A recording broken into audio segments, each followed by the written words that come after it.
back in session and continue on. We were down to item number 5. And Yeah, we see that. was Gary? Maybe we'll change the format. Does it make Amy happy? If it makes Amy happy, then that's fine with me too. Central Appraisal District, calculated the number of votes each entity will have in the Stonewall County Central Appraisal District elections for the Board of Directors 2013-2014. You will need to nominate by resolution a person for each position that is vacant. I'll need the nominations returned to the appraisal district before October the 30th, 2012, so I can make a ballot and return it to your board. Then you can vote the ballot and return it to the appraisal. The terms of Jim Heck, and Jim Ward are up as of December the 31st, 2012. You'll need to fill these 3 vacancies, and then she put me a note on here that all 3 of those gentlemen would have agreed to remain on the board if we so choose. Who was the 3 again, pardon? Jim Heck, Bill Metter, and Jim Ward. The Ashmont Independent School District has 1,859 votes on the ballots. The county has 876 votes. The city has 88. Hamlin ISD has 82. Rotan ISD has 56. Rural ISD has 3, and Haskell ISD has 36, for a total of 3,000 votes. So, out of the 3,000, we carry about 20. It looks like that'd work out about 28, 29% of what the county has. So there's 3 positions open. 3 positions open. And the 3 who had them are willing to go another term. Continue to serve. These same nominees will be presented to them, right? Yeah. Who had 56 votes? Huh? Who has 56 votes? Rotan ISD. And no one knew. No one knew interested in. See, Rotan, I think that probably has, well, I don't know how, because that line cuts off nearly the bottom third of the county. It runs straight east to west, runs right down the north side of Double Mountain. That's how far up into the county that goes. Yeah, Hamlin gets more than Yeah. Rotan. And then it's divided on that, and I don't know how that works. It should be, I mean, the land area is almost identical, should be. I guess it's the value that's involved, is it? Hamlin gets 82 votes. Is that's based on the tax values, right? 3. Who is that? Haskell 3? gets 36. Haskell gets 36. Who is the 3? Rule. And see, the reason Haskell gets so many is they get that old Rochester School District, and that's that. Catskill.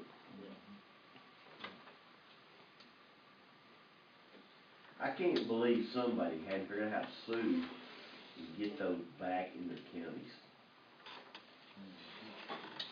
We're not the school district and county in the state of Texas sitting there going, man, I wish we had that back in our county, in our school system. And I can't believe somebody, as much money's on the table there, they ain't a lawyer somewhere figured that out, how to break that. I never have understood, other than the fact that they just didn't want to send buses down. I don't never figured out why. Well, you know, like a Hamlin deal, they're really getting a pretty free ride. Yeah. Because there's not There's any no kids kids out down there. there. There's none down there. And that right. And hasn't been now. I guess Joe Mike and Nancy, they got there's one kid over left down there. Well, Ball. no, the kid on the highway. Man, no, his uncle was a sheriff boy. Counts. Oh. Count. West County boy. I think he got 2 kids of his own. Did anybody ever even ask a lawyer to look into things like that? I mean, see, all of that pit and everything out there for those skip mill, all that, every bit of that goes to the land, still up here to this school. It's never made quite much sense. King County does the same thing. Sure. That line continues right on through Kent County, and what part of Kent County is adjacent to Fisher? So can we get it too? And again, so that's like a Hamlin deal. They no kids down there. Yeah, that's a free ride for them completely. What part do they get? Any big asset or? Hamlin? Yeah. Well, it's all that basically stuff on a that third, Swiss it'd be half of the east half of that bottom third of the county, goes to Hamlin. That's from that lake. If you were to get that lake built, it's gonna wind up in. Yeah. Hamlin School. In Hamlin School District. You haven't heard anything about it? No, I don't know nothing mean about it. You talk to anybody? No, I haven't talked since I talked to Dale first. Did you say the work is going on to take that Liner Creek to another? Yeah, the paperwork's in there, and it was in Austin, and they were waiting to get it back, and they told me that they didn't see any hitches with it, so it's just a matter of, just a process of getting it through there. He was thinking 3 years is what he was hoping. By the time they got the paperwork back, got the bid out, got the contractor in there, and got the creek, got the ditch put in there, 3 years they had that tied together. What did you say, it's what, 3/4 mile across there? What he said, and it was double their catch. And he said, I didn't realize that, he said that, out there at Rochester, there's a point out there, you know, where that water quits breaking to the river, and that water breaks back, and all that water goes back across there. That's where all that water comes from, over around Rochester.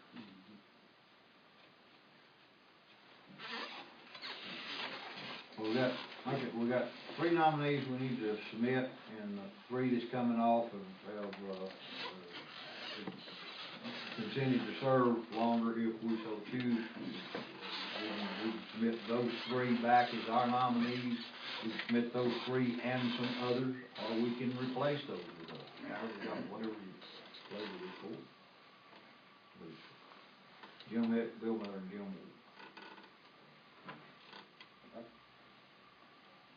You want a motion on it, or? Yeah, we just need to make some nominations, and we can put it in form of a motion if you want. I make a motion to nominate Jim Peck, Jim Ward, Bill Nutter back in the planning board. We've got a motion, we have a second. We've got a second, all in favor of those 3 nominees being put forward to the CAD for vote? All in favor? If we renominate those 3, I'll get this back down to the president board.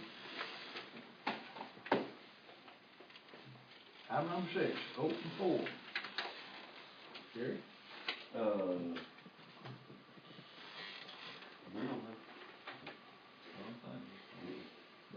sir, Park? What'd that guy say about the radios? They were here Thursday to work on them, and I kept hearing them all day making comm checks on Thursday. Y'all still having problems, or did they get it worked out? Well, we didn't have any runs when I was there this weekend. Yeah. But, somebody's ER keeps coming in. Well, that's handy. And I don't know whose I know. ER it is. Okay. Well, But it may be Hendricks. To bring everybody up to speed, what it is, you know, they came up, Texas Com came up and did the narrow banding and added our new frequency and all of our mobile radios, the Motorola, week before last weekend, not this past one, but the last weekend, shortly after they did all that, about the only thing that the hospital's radio could hear down there was Jones County, and our ambulance and our sheriff's department couldn't speak to each other, couldn't talk to each other on the radio. And of course, we put the ambulance and all on that new digital frequency. As a result, we had a couple of pretty important runs with the ambulance. We ended up with handhelds and using them trying to get. But anyhow, Saturday night, I think it was, the sheriff was down there, and we finally they switched everything back over to the old frequency on the analog side, and got it to where we could kind of talk and got through. And I called Texas Com first thing Monday morning, told them, I said, y'all gonna have to get up here and see if we can figure out what's going on. And They were here Thursday, and I know they make, all day long, I was hearing them make communications check transmissions all day, and I've not talked to the sheriff then. Friday, I was pretty much out most of the day Friday. I hadn't talked to the sheriff to see what he got with Bill and is trying to get that solved, so I don't know what Well, this ER's coming in on that, B-Med 28. yeah. That's the frequency, it's coming in either the Abilene Well, Regional or Hendricks. Yeah, on B-Med 28, now you're gonna get anybody in this, But that's their in-house stuff. You know, they have their own radios. their scanner's picking it up though, you know, scan mode. Yeah, it's coming in on that channel. Is it coming in just on the scan mode, or is it coming in over our frequency No, it's coming in on scan mode. scan mode? But it shouldn't be, that should be an in-house system. It shouldn't be out floating around. So what it's out, they're breaking our repeater, the signal. Something. Wow.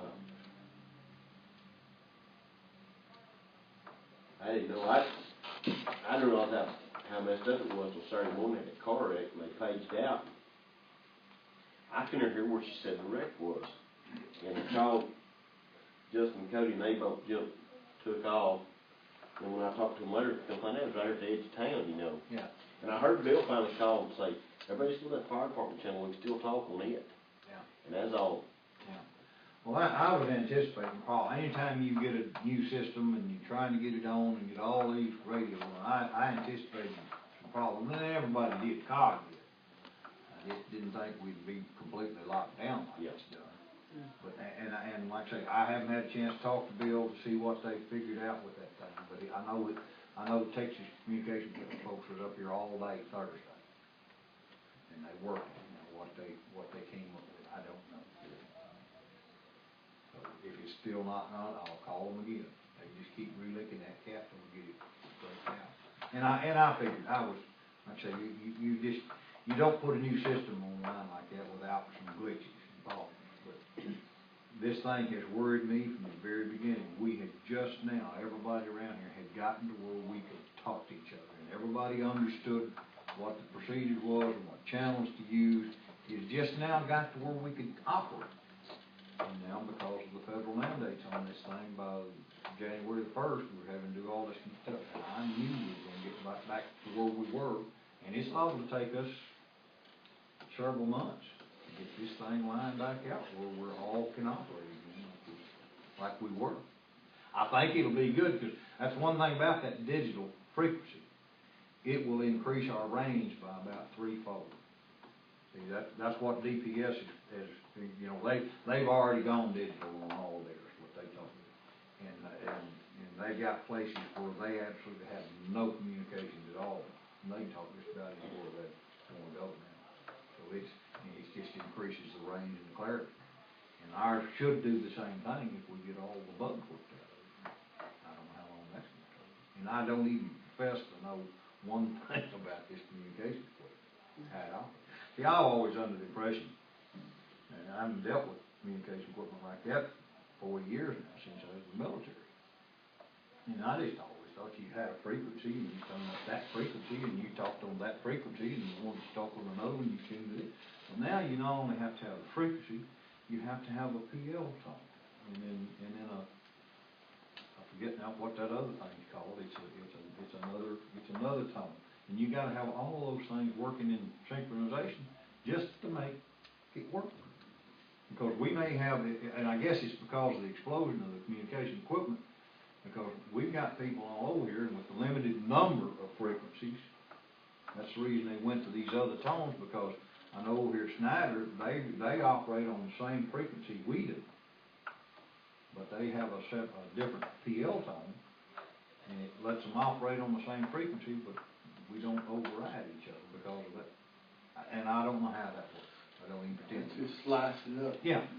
Every way in the world. And of course, this narrowbanding like they're doing now, you understand it, with our old wideband frequency, the way we've always, all the communication equipment operated on, when it would transmit, on you got your frequency, but it would broadcast out on 12.5 megahertz either side of that. if I understood it correctly. Well, with this narrowbanding, we're narrowing that thing in where it'll only go 6.25 each side. In other words, went from 25 megahertz width to down to 12.5 now. So they can actually then put that same frequency out in more areas and then put the different PL tones and we don't override it. I don't know. But that's, Increasing frequency. yeah, they can double the number of operators that can operate on any one particular frequency. So, and it's gonna be, but it's not just here, this is nationwide. And that's because this Homeland Security thing, it was put in place back in, well, I think that thing was signed into law in 2005, and they've given us till now to get everything, give 8 years, I think what it was, to get everything nationwide, all the new equipment put in, all this P25 communications equipment out into all the entities. And you stop and think about that, and cities, volunteer fire departments, and then all the counties, and police departments and everything, we talking a lot of radio. It's mind blowing in here when you go think about it. And all that's been done since, well, actually the first grant funds that come out with that was 2008. And all of this communication equipment has come online since then. We assigned a certain frequency here, narrowing frequency. Okay, the range is just, I don't know how far, how many miles that is. Yeah. Do they have, we're maybe in another state somewhere that they're issued the same frequency that we got, or is it? Yeah. Well, see, we have the only frequency in this country? no, with our old, take our old frequency, the one we've always operated on. It's gonna be the fire department's frequency now. I think it's the sheriff's department in Snyder has that exact same frequency. And we had some problems with it for a while here, 2 or 3 years ago, and because not only did we have the same frequency, we had the same PL tone. Well, it came in here, and I don't know whether they changed our PL tone or changed theirs, but we're still operating on the same frequency. It's 155.65 or something like that. But because of that different PL tone, it's how the radios key off of that frequency. But anyhow, they can still use the same frequency as us, and we don't override each other. And Because of distance. yeah. And like I say, I don't even pretend to know how all that works.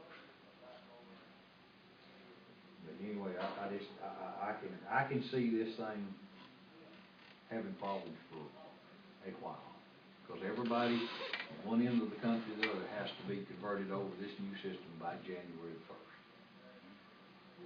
And the only thing we like right now, getting everything reprogrammed and narrow-banded, is all these little Tate handhelds. And talk to Bill Shaw, they're gonna come up here, COG's gonna come up and do that for us.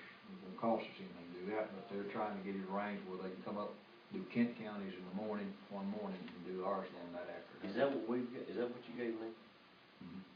So we'll have to, whenever they let me know when they're gonna be here, we'll have to get all of those back in here.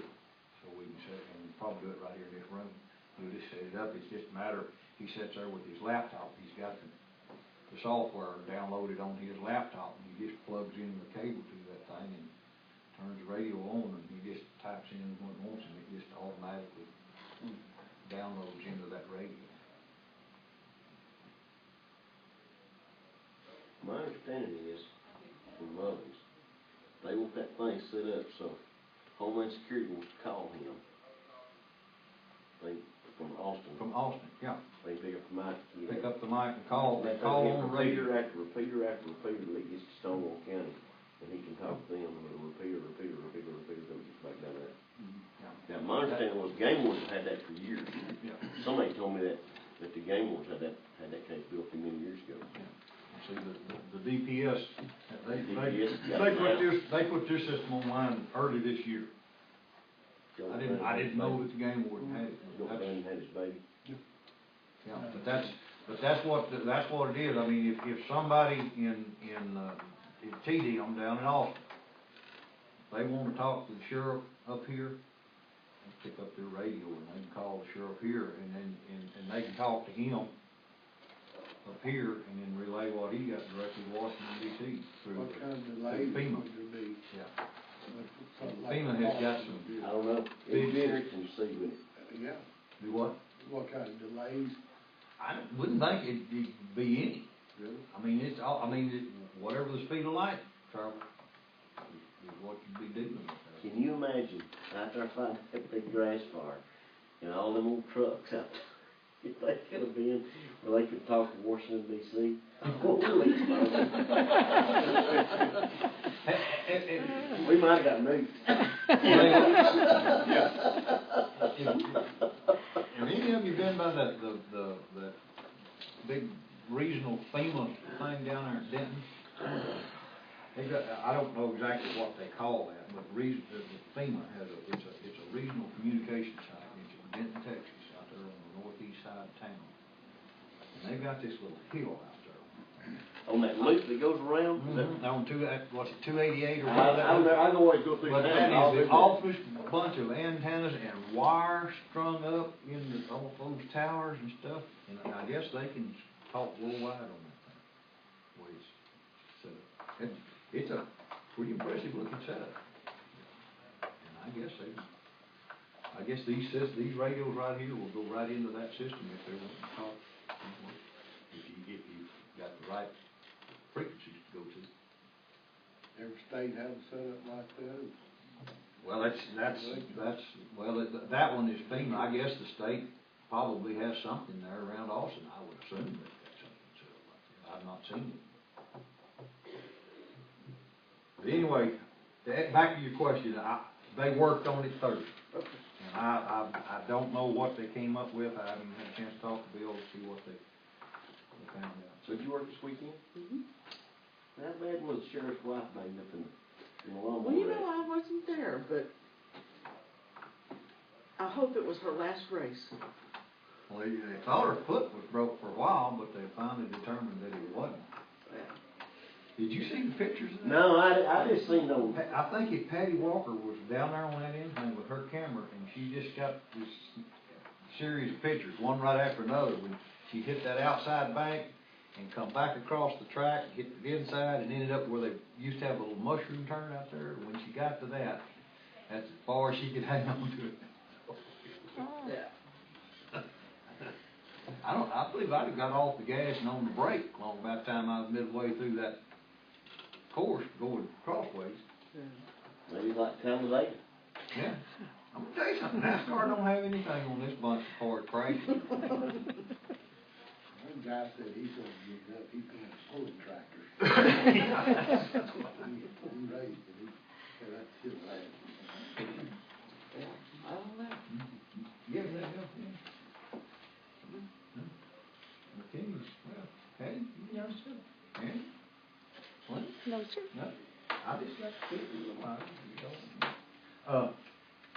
Patty Shedberry brought these over from the library, just for our information.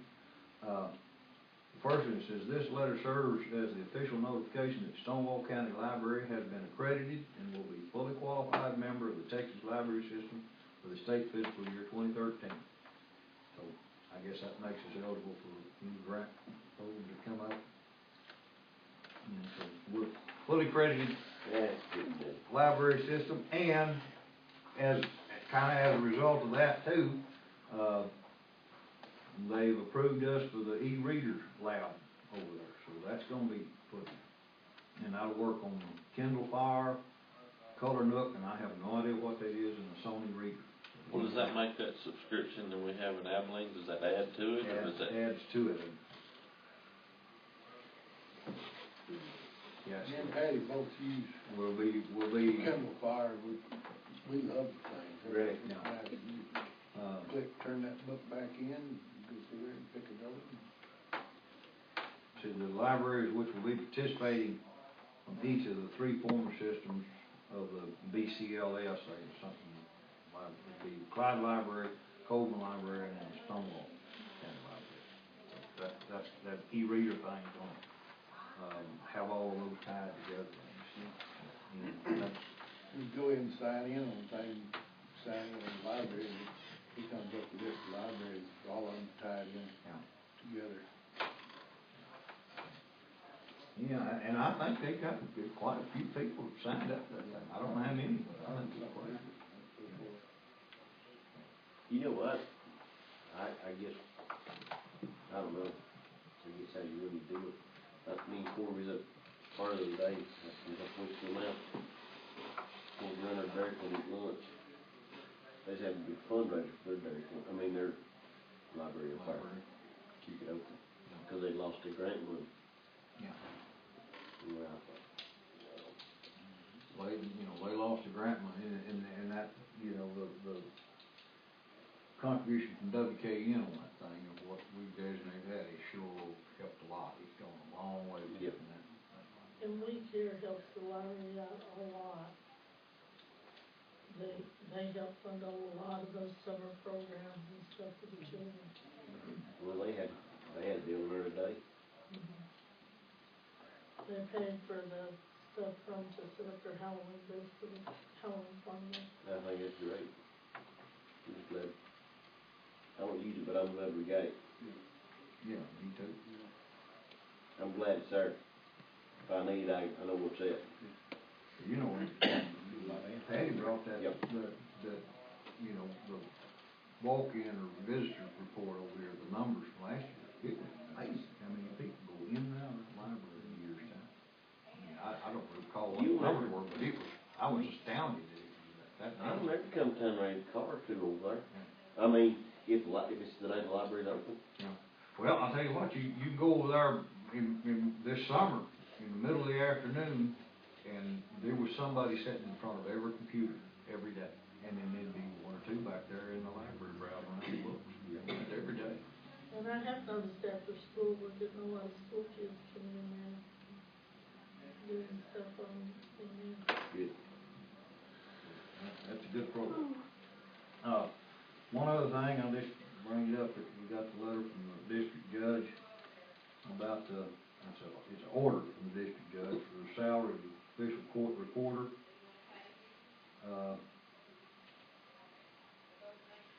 The salary of the official court reporter for 39th Judicial District, Texas, is hereby fixed at a sum of $40,120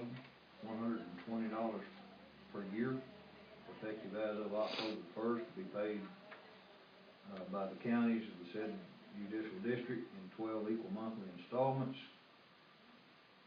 Got a breakdown, that is, Haskell County will pay 60% of that, and that's based on population. And their proportion is $24,072. Throckmorton County has 17%, equates to $6,820.40. Stonewall County carries 15% of the population of the district. Our part of that salary is $6,018. Kent County has 8% of the population, and their portion of that amount is $3,209.60. That's the court report. And Other stuff in there. a question that I have, and next time we have our district judicial conference over there, I wanna ask about that, because on appeals, this court reporter that I'm assuming that this same court reporter that's on salary, when we've had to get copies of cases that's done here in this court, that has to be sent down to the appellate court and all, we get charged for that. $2 a $2 a page. For like 180 pages of stuff, or maybe more than that. There's 191 on. Yeah, and that check is made to that court reporter. Yeah, it was nearly $500. And it just seems to me that may be double dipping the counties twice. I mean, if we're paying them an annual salary to do court reporting, making copies available for appeals and stuff, seem to me like that's just part of the job. I can see if we had to pay, if all this was made over there at Haskell County's expense through their paper and their copy machines, I could see maybe us compensating Haskell County for whatever those expenses may be. I don't quite get why we're paying the court reporter to do that extra work. Yeah, she paid for the copies that I made one. Huh? She did? I charged her. $2 a page? No, I don't know how much. Because that's what clerks charge for copies out of the records, is $1. That would be what you call a racket, wouldn't it? Yeah. So, Is that, that secretary? Is that what you call it? And she wrote a personal check, she paid for it. see, I don't understand that. If they're on the salary of the counties, of the district, where does her personal finances come into this thing on doing that work? I don't understand. Is that, I mean, I'm assuming that's the way it's always been, but at the same time, I'm afraid I don't quite understand why that, I mean, you can't go in there and make copies and send people a personal bill to compensate you for doing your district clerk's work. You see what I'm saying? I don't know why a court reporter can't. If it is, that's how we start paying taxes, ain't it? You start charging laymen $3 a page. And you take that dollar that you're supposed to charge them, and then share that $2 there, you just I tell don't them think what. so, Gary. Well, I mean, Let's you're don't doing it go for there, us. Gary, let's don't go there. You know, it's, when we got this, and then it just happened to kind of coincide with us getting a bill from her for some transcripts, Yeah. sending down to the Court of Criminal Appeals. One deal where you scratch your head. And I just kinda, it just seemed like there was a little disconnect here somehow on how this thing's supposed to operate. But anyhow, that's a question at our next 39th judicial conference I'm gonna have to ask. I'd like that explained to me, how that has come to be like that. How that monopoly game works? Yeah, how that, I might wanna get in on it. So she got 191 pages from you. No, I don't know about that. You don't know how many pages. She hasn't got any pages from me for this last appeal, no. She's only asked me to make copies of something she didn't already have once. It's her records that she makes, Yeah. her. But we pay her to make those Yeah. records, so those records should belong to the 39th Judicial District, not to her personally. Oh, That's, Yeah, you know, I'm that's, sure it does. I mean, it seems like that's the way it should be, but it doesn't seem like that's the way it is in fact, in practice, being done. I mean, Annie, is that kind of the way it looks to you? I think what she's charging for is these transcriptions of her records. I don't know, you'd have to ask her. We But I pay- charge the but we pay her. attorney. But we're paying her Yeah, $40,000 I a year, don't know. dollar a year salary to do this. Yeah. Huh? When we had the trial here over the Denson deal and they brought in the other court reporters and the sitting judge, and I can understand having to pay that court reporter. But if this lady's a district court reporter And she's on salary. and she's on salary and benefits, that's different. It just struck me as, What I like is she pays Patty $1 and she charges us $2. Yeah. Now, like I said, she's only gotten anything from me once. It's usually her records. anyhow, that's already on my agenda to bring up at our next district judges meeting. I bill the attorneys that ask for whatever they ask me to send to the appellate court, their list. I charge them $1 a page unless they're on indigent and then they don't want to pay it. Charge $1 a page for whatever attorney asks me to send. Anyway, I want to So make I don't y'all, know what she's charging.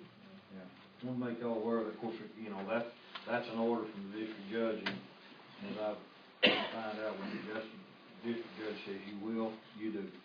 Oh, yeah. But that is a question I had, because it just, at the same time this came about, we got a bill for copies of transcripts, and I'm thinking, if we're already paying her own salary, it just didn't seem like to me she should be charging us to do her same work. We don't just pay her salary, we sent Asheville $237 for our part of her insurance also. I mean, we Yeah. for our part. Exactly. A month, No, a quarter. a quarter. We just pay a quarter. the insurance. Okay, it was We 1,500 pay per her. quarter, wasn't it? Yeah. But that's $500 a month for their insurance cost. Or more, it should be on that sheet that says quarter insurance. 1062 or something like that. Next time I have the radios, we've already talked about that. I spoke with Gray Briggle, Mighty Cook Roofing this morning. We still they haven't showed up to do this thing. He says they're finishing their last big job that was already on the schedule, and we're next. I said, so I can look for you within the next week, 2 at the most? He said, yeah. So, and we got the rain the other day, we got some wet tiles in the ceiling over there. Now this was. This is not this a is- drop anywhere. We got a good skull on this roof. So, anyway, I had thought that they would have been here a few weeks ago. But anyhow, he told me in this morning that we're next on the list. They're finishing up some big job somewhere. And he said, yeah, we look for them to be here within, if not this week, next week. So. This is what. And it's just for your information, I'm having to compile a report in there. And I guess it's kind of to let y'all know how crazy this thing can get sometimes. Transcribe. I got an order from She types it. the Those are transcribed. state comptroller's office And that was has to have instituted by the last legislature, the 82nd legislature, where all the counties, the 254 counties in the state of Texas, we have to justify to the state why we have, or what gives us the authority for eminent domain. I started to get a little flip about that and just write a note on their little questionnaire, we're an arm of the state of Texas, and send it back to them, but I figured that wouldn't apply. We've got 4 pages, front and back pages, of all the statutes, and the Constitution also, that gives the county the authority to proclaim eminent domain. And I thought that was kind of crazy that the state is requiring a subdivision of the state to justify to them, why how, and where we get our authority to do that. But anyhow, I've got it all compiled in there, and I'll probably send it. It has to be done by the 31st of December this year, or we stand to lose our eminent domain authority. But we haven't used that. That's the wheel that Keystone Pipeline, Yeah. across that lady's farm down there. Now, see, I think what caused this is, certain private entities have eminent domain authority too, and that's utilities companies and pipeline companies and that sort of thing. You know, they go out and try to get everybody just to agree, and if they don't, well, then they can claim the right of eminent domain. That's been given to them by statute. And I think what they wanted, I think the intent was to get all these private, companies and entities that has that, to make them justify or show where they have that authority. But for some reason, they included the 254 counties in the state too. And the 254 counties is what makes up the state. It's a crazy deal. But anyway, we're having to justify our right to eminent domain. And there may be times when I could see maybe widening some right of way or something like that, but I can't. Or if that wasn't in by that date, then we'd totally lose our. Well, it didn't say we would, it said we'd be subject to lose it. And I'm assuming that all 254 counties in the state will send the same compiled list that we would. It's all there. It's just crazy. All right, that's all I've got. Why don't they send that to every commissioner in the state, that packet and stuff? Yeah. Talk about it. What didn't they, they could've just said, okay, here's what gives y'all the authority for this, and be done with it. But they want us to compile that, every one of us, and send it back to them. there's no need in us doing it. Yeah. It should come. Well, TAC is, they've done the lion's share on this thing, is they, you know, that's kind of what they do. But still, in other words, what it is the comptroller's office is making somebody else do their work for them, basically, just because they can't. But that's where we're at. Anybody have anything else? This is, even with the problems. Motion adjourned. Got a motion to adjourn, got a second, all in favor? Thanks for coming. Please don't talk like